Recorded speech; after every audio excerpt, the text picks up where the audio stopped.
ചില കാര്യങ്ങൾ പറയുമ്പോൾ നമ്മൾ അവനത് ചെയ്യാൻ കഴിവുണ്ട്, അവനത് ചെയ്യാൻ കഴിവുണ്ടാവും, അവന് ചെയ്യാൻ കഴിവുണ്ടായിരുന്നു എന്നൊക്കെ പറയാറുണ്ട്. പക്ഷേ ഇത് പല സമയങ്ങളിൽ നമുക്കത് പലപ്പോഴും സംശയങ്ങൾ ഉണ്ടാവാറുണ്ട്. അപ്പോൾ ഇന്ന് നമുക്ക് ഇങ്ങനെ എപ്പോഴും ഉപയോഗിക്കുന്ന ചില കാര്യങ്ങളാണ് നമ്മളിന്ന് സംസാരിക്കുവാനായി അല്ലെങ്കിൽ പരിശീലിക്കാനായിട്ട് പോകുന്നത്. ഇപ്പോൾ പറയാണ്, അവൾക്ക് ആ ജോലി ചെയ്യുവാനുള്ള കഴിവുണ്ട്, അവൾക്ക് ആ ജോലി ചെയ്യുവാനുള്ള കഴിവുണ്ട്. ഇവിടെയാണ് നമ്മൾ ഈസ് ഏബിൾ ടു അല്ലെങ്കിൽ ആം ഏബിൾ ടു അല്ലെങ്കിൽ ആർ ഏബിൾ ടു ഉപയോഗിക്കുന്നത്. ഇപ്പോൾ ഷീ അല്ലെങ്കിൽ ഹീ അല്ലെങ്കിൽ സിംഗുലർ ആയിട്ടുള്ള വെർബുകൾ നൗണുകളോടൊപ്പം ഈസ് ഏബിൾ ടു ആണ് ഉപയോഗിക്കുന്നത്. എന്നാൽ ഐ ആണ് അവിടെ വരുന്നതെങ്കിൽ ഐ ആം ഏബിൾ ടു, കുറേ പേരാണ് വരുന്നതെങ്കിൽ അല്ലെങ്കിൽ യു ആണെങ്കിൽ ദേ ആർ ഏബിൾ ടു അല്ലെങ്കിൽ യു ആർ ഏബിൾ ടു എന്ന് നമുക്ക് പറയാം. അതായത് അവൾക്ക് ആ ജോലി ചെയ്യാനുള്ള കഴിവുണ്ട് എന്ന് പറയുമ്പം she is able to do that work. She is able to do that work. നിനക്ക് ഇത് തർജ്ജമ ചെയ്യാനുള്ള കഴിവുണ്ട്. You are able to translate this. You are able to translate this. അവർക്കിന്ന് ഷോപ്പിങ്ങിന് പോകാൻ കഴിയില്ല. ദേ ആർ ഏബിൾ ടു എന്നതിന് പകരം നമ്മളിവിടെ they are not able to go shopping. They are not able to go shopping. അപ്പോൾ അവൾക്ക് ആ ജോലി ചെയ്യാനുള്ള കഴിവുണ്ട്. She is able to do that work. ഇത് ചെയ്യുവാൻ നിനക്ക് കഴിവുണ്ട്. You are able to translate this. അവർക്കിന്ന് ഷോപ്പിങ്ങിന് പോകുവാൻ കഴിയില്ല. They are not able to go shopping.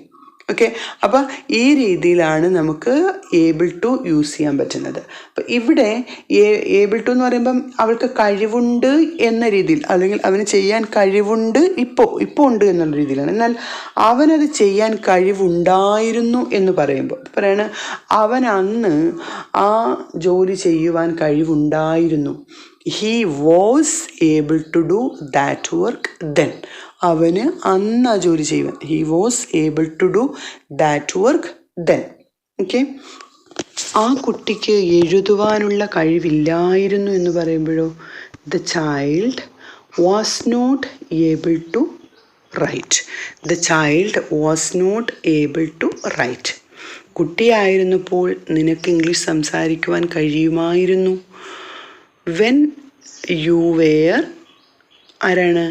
a child. When you were a child, you were able to W-E-R-A,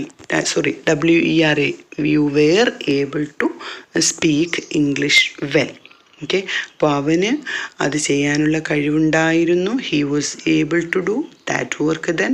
എനിക്ക് ആ ജോലി ചെയ്യാനുള്ള കഴിവുണ്ടായിരുന്നു, അല്ലെങ്കിൽ ആ കുട്ടിക്ക് എഴുതുവാനുള്ള കഴിവില്ലായിരുന്നു. The child was not able to write. കുട്ടിയായിരുന്നപ്പോൾ നിനക്ക് ഇംഗ്ലീഷ് സംസാരിക്കുവാൻ കഴിയുമായിരുന്നു. When you were a child you were able to speak English. Okay, അപ്പോൾ ഇവിടെ നമുക്ക് മനസ്സിലായത് കഴിവുണ്ടായിരുന്നു എന്ന് പറയാനാണ്. അപ്പോൾ കഴിവുണ്ടായിരുന്നു. അപ്പോൾ വീണ്ടും നോക്കൂ, അവൾക്ക് നന്നായി നൃത്തം ചെയ്യാനുള്ള കഴിവുണ്ട്. She is able to dance.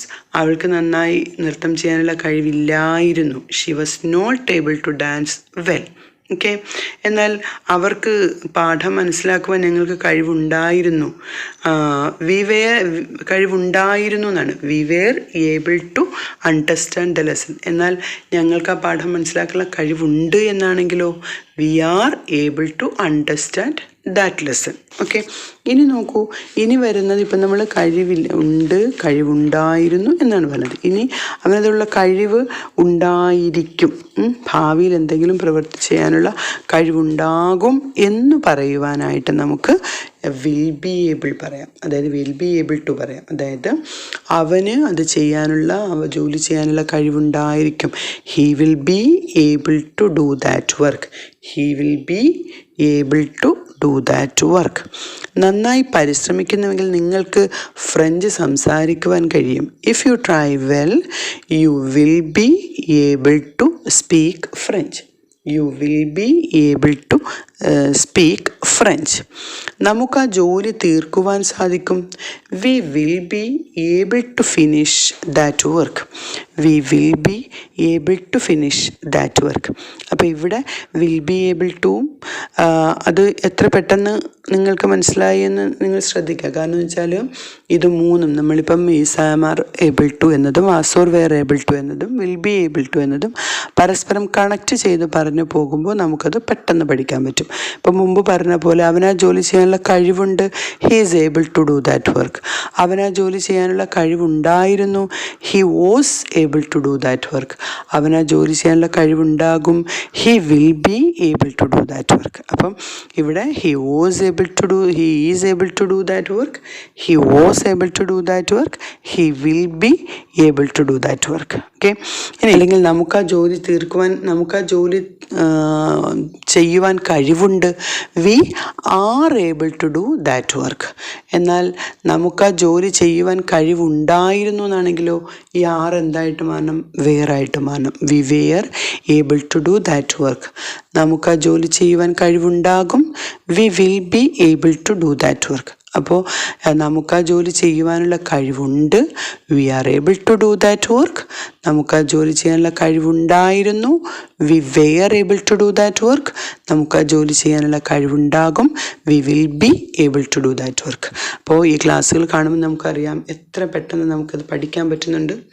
ഇങ്ങനെയുള്ള ടിപ്സുകളുള്ള ക്ലാസ്സുകളാണ് നമുക്ക് നമ്മുടെ പേഴ്സണലായിട്ടുള്ള ഓൺലൈൻ സ്പോക്കൺ ഇംഗ്ലീഷ് ക്ലാസ്സുകളുള്ളത്.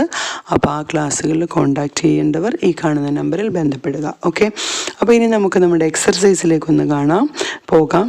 ഒന്നാമത്തെ ക്വസ്റ്റ്യൻ, അവർക്ക് നമ്മളെ സഹായിക്കുവാൻ കഴിയും. അവർക്ക് നമ്മളെ സഹായിക്കുവാൻ കഴിയും. ഇനി രണ്ടാമത്തെ ക്വസ്റ്റ്യൻ, അവൾക്കൊരു വിമാനം പറപ്പിക്കുവാൻ കഴിഞ്ഞിരുന്നു. അവൾക്കൊരു വിമാനം പറപ്പിക്കുവാൻ കഴിഞ്ഞിരുന്നു. തേർഡ് ക്വസ്റ്റ്യൻ, മേരിക്ക് ഒരു ലോറി ഓടിക്കുവാൻ കഴിവുണ്ട്. മേരിക്ക് ഒരു ലോറി ഓടിക്കുവാൻ കഴിവുണ്ട്. ഫോർത്ത് ക്വസ്റ്റ്യൻ, ഞങ്ങളുടെ ചോദ്യങ്ങൾക്ക് മറുപടി തരാൻ അവർക്ക് കഴിവുണ്ടായിരുന്നു. ഞങ്ങളുടെ ചോദ്യങ്ങൾക്ക് മറുപടി തരാൻ അവർക്ക് കഴിവുണ്ടായിരുന്നു. Fourth question. ഫിഫ്ത്ത് ക്വസ്റ്റ്യൻ, ഈ പെൺകുട്ടികൾക്ക് പാടുവാനുള്ള കഴിവുണ്ടോ? അപ്പോൾ കഴിവുണ്ടോ എന്ന് ചോദിക്കുമ്പോൾ നമുക്കറിയാവുന്ന പോലെ തന്നെ ഈസ് ആം ആർ എന്നുള്ളതിൻ്റെ ഏതാണോ നമുക്കവിടെ വേണ്ടത് അത് ആദ്യം എഴുതുക. ഇപ്പം അവർക്ക് കഴിവുണ്ടായിരുന്നോ എന്നാണെങ്കിൽ വാസ് ഓർ വെയർ എന്നുള്ളത് ആദ്യം എടുത്തെഴുതുക. കഴിവുണ്ടാകുമോ എന്നാണെങ്കിൽ വിൽ ബിയിലെ വിൽ ആദ്യം എടുത്തെഴുതുക. ഓക്കെ. ഇങ്ങനെ നമ്മുടെ ക്ലാസ്സുകൾ പെട്ടെന്ന് മനസ്സിലാക്കുവാനുള്ള ക്ലാസ്സുകളുള്ള ടിപ്സുള്ള ക്ലാസ്സുകളാണ് നമുക്കിപ്പോൾ ഉള്ള ഓൺലൈൻ ക്ലാസ്സുകൾ. അപ്പോൾ ആ ക്ലാസ്സുകളിൽ ജോയിൻ ചെയ്യാൻ താല്പര്യമുള്ള ഈ നമ്പറിൽ കോൺടാക്റ്റ് ചെയ്യാൻ മറക്കാതിരിക്കുക. ഒപ്പം തന്നെ ആദ്യമായി കാണുന്നവരാണെങ്കിൽ സബ്സ്ക്രൈബ് ചെയ്യുക, മാക്സിമം ഫ്രണ്ട്സിലേക്ക് ഷെയർ ചെയ്യുകയും നിങ്ങൾ ലൈക്ക് ചെയ്യുക. ഒപ്പം നിങ്ങൾക്ക് ഇഷ്ടപ്പെട്ടില്ലെങ്കിൽ ഡിസ്ലൈക്ക് ചെയ്ത് കാരണങ്ങൾ കൂടി വ്യക്തമാക്കുക. കമൻറ്റുകൾ ടൈപ്പ് ചെയ്യുക. നിങ്ങൾക്ക് ഏതെങ്കിലും ഭാഗങ്ങൾ സംശയങ്ങളുണ്ടെങ്കിൽ തീർച്ചയായും അവിടെ ഞാനുണ്ടാകും. Thank you for watching. Signing of.